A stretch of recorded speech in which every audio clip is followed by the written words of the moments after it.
Hello everyone, today I want to talk about the topic of who is God, what is God, and how to understand God. Big episode today on the 1 Year Life Challenge.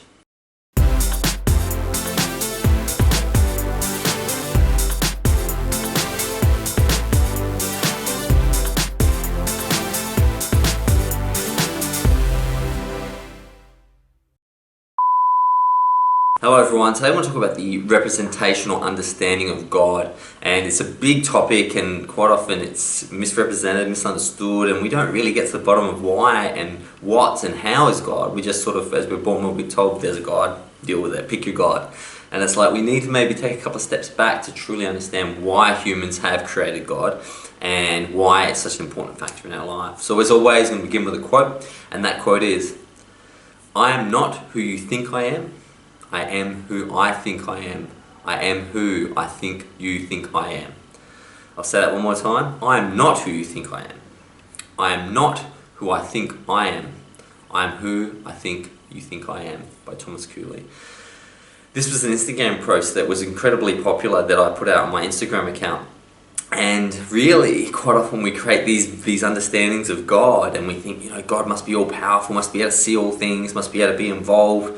And who are we really talking about here? We are the creator of God. Now really think about this deeply. If you are talking about God and making assumptions about God, you are creating God in your head. Therefore, who's the real creator? Are you not trying to maybe create a reflection of yourself, your ideal self, so you can then have it reflected back to you to truly understand yourself? Something interesting that humans do, and many cultures have done this over time, is that they've tried to understand their true self, and rather than simply sitting and being at peace and understanding their true self, they've created external models in the outside world to look at and to evaluate and to create stories around what would God do if this happened, and if this happened, and what would God be? Would he be angry? Would he be sad? And what we're really doing is we're asking ourselves, what would our true self be like? It's an external manifestation. It's interesting when you sit down and think about if humans came up with the concept of God, and we did, because ultimately all the information that's ever been written about God has come through humans. God's never written a book. We say it's written through humans, and even in most major religions agree that the prophets were conduits for God, but they still wrote the book. No one says that the hand came out of the sky and wrote the book.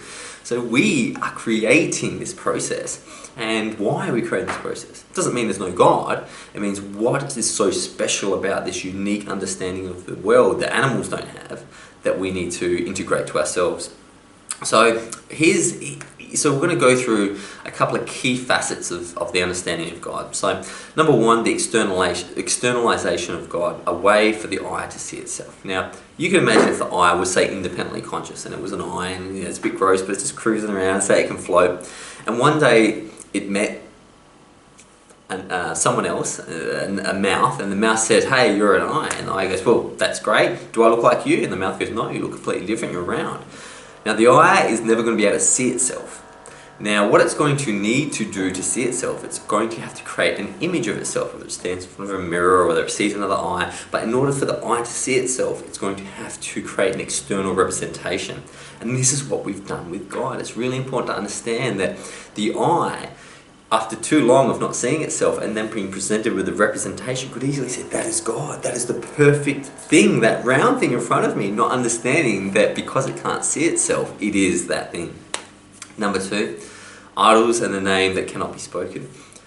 We were really smart for a long time, and whether it's a Jewish tradition or this also carries true through a lot of Islamic art and architecture, and ultimately through the iconoclastic sort of Christian movements that wouldn't represent God in pictures and idols.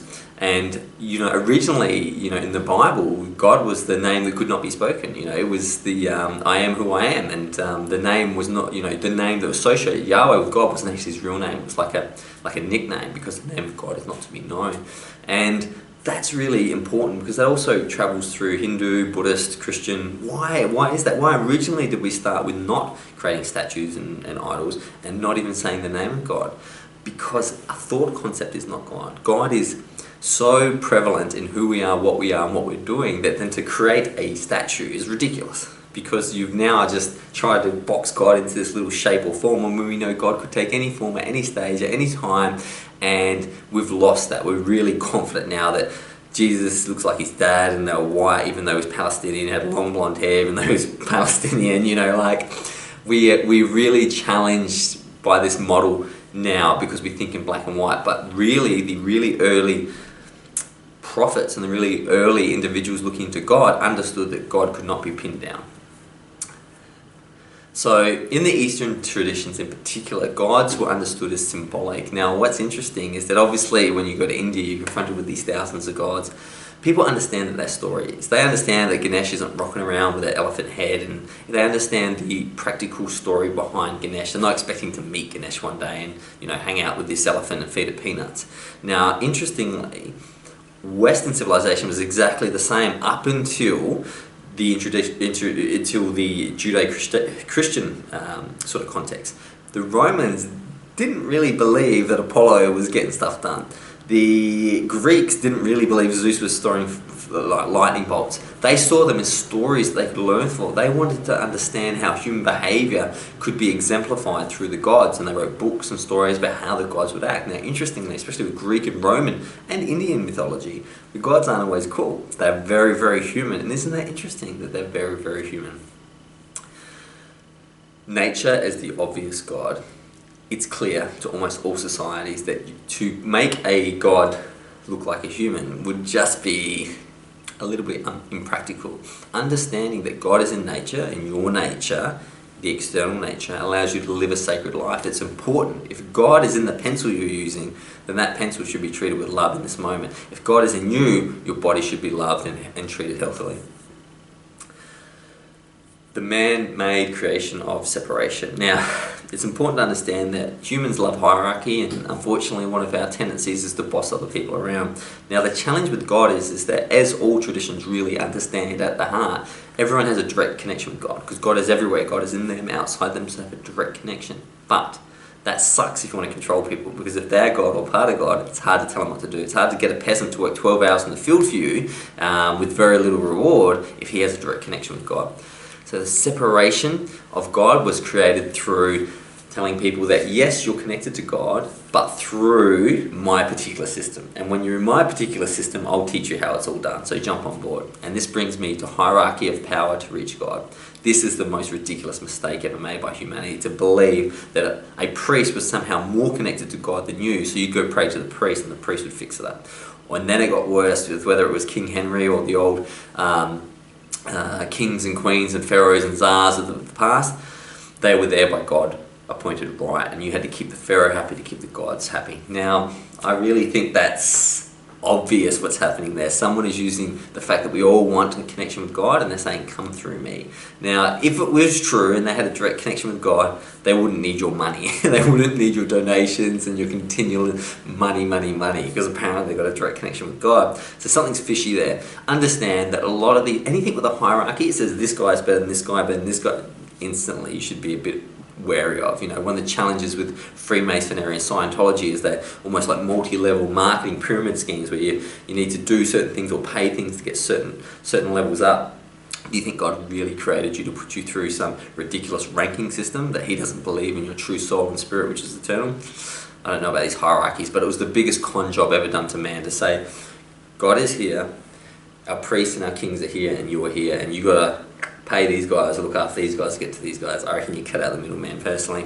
And finally, unknowable, mysterious, and beautiful. Isn't it cool to have some mystery in life? Isn't it amazing not to have to lock down in a picture or what God looks like, or to maybe just respect everyone's opinion of God as the prism that manifests?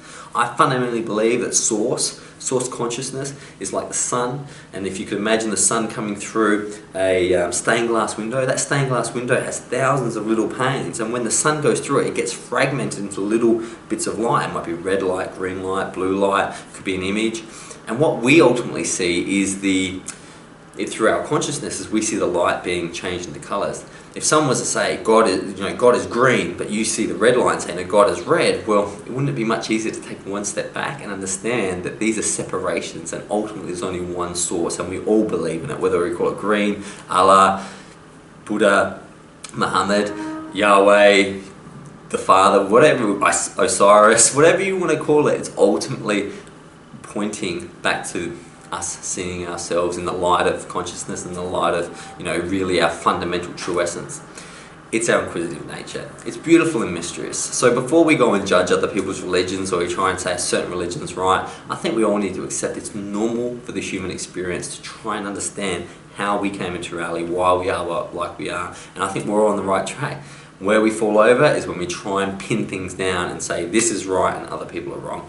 It doesn't seem to have led to much progress in humanity. Definitely something to think about. I can't wait to see you tomorrow. Until then, goodbye.